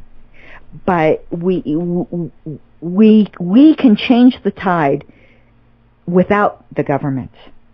And but if we're going to do that, we can't be cold-hearted jerks. I was going to use a different word that wouldn't be appropriate for your show, and not have then charities, even if it's our own personal charity, to help these women. I would also encourage people to really, really look at the science behind things like the Plan B bill, because the current pro-life opposition to that, I think, is making us look foolish, and more abortions are happening as a result. Obviously, I can't tell someone to go against their convictions, but always examine your convictions. Are they well-founded? Mm-hmm. Yeah, this is also one reason I tell, when I'm interacting with skeptics, one question I could ask them is, when was the last time you read a real scholarly work that disagreed with you? That's exactly it. That's exactly it. So listen to what other people are saying. Don't brush aside the strength of the other argument. People don't believe things because they're stupid. They believe things generally for pretty good reasons, and you've got to come face to face with and deal with those reasons. And above all, if we're going to respect life, the life of the unborn, respect the life of the person you're arguing with. I sometimes tend not to be the most respectful person in debate, and that's a sin. That's a sin on my part. I need to stop that. So I think us as pro-life activists, if we're out to respect life and dignity, we need to work, and in this I would agree with Greg Kokel, into not being the most unattractive, loathsome, abrasive persons that are out there. We want Christians to be known for their love, not because they're jerks. And unfortunately, like it's often said, when a jerk becomes a Christian, he oftentimes isn't no longer a jerk. He just becomes a jerk with a Bible. Well, Dee Dee, it's really been a fascinating and a moving interview, but our 2 hours is nearly up. If people want to find out more about you and what you're doing, do you have a blog or website, any way they can get in touch with you? Right now, my only point of contact is Facebook. So I encourage anyone to friend me on Facebook, but I'll give the parental advisory warning. My posts can be raw, and some Christians find them hard to digest for that reason. So fair warning, if you can handle that and sometimes spicy language, then I would love to have you as a friend, and I would love to talk to you on this issue or really any other issue. But one thing I'm really not interested in is drag down debate. I got out of debate forums. I'm tired. I understand. I even have to take a break from debate every now and then. I make sure to not debate on Sundays, for instance, and now trying to limit my Facebook time so I'd ever be reading, because a lot of these debates, been there, done that. They never end. No. They really don't, Nick. They never end. Well, is there any final message you'd like to leave for the Deeper Waters audience today? Oh boy, this is what's like an Oscar acceptance speech. No, Nick, I really think I said really everything that I want to, except for I do think that this issue is one of utmost importance in the Christian life. Human beings are created in the image of God, and don't just take your pro-life perspective.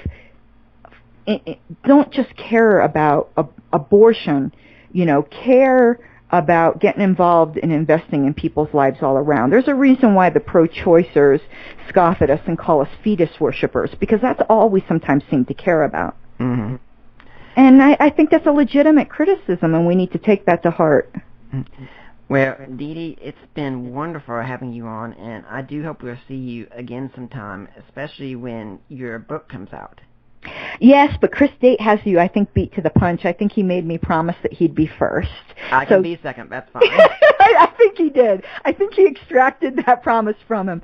But I do have reserved already for you on my list. When the book comes out, you will be getting your copy, and I would love to be on your program. Thank you. And I really look forward to it. And this is one of the best works you can read on this topic here. And I said, because I've seen it online before, so I know what's going to be in the book, but it's going to be great to have that reference there. But next week, we're going to have Dave Sterrett on, talk about his book, Aborting Aristotle, Why We Need to Return to the Metaphysics of Aristotle in a portion.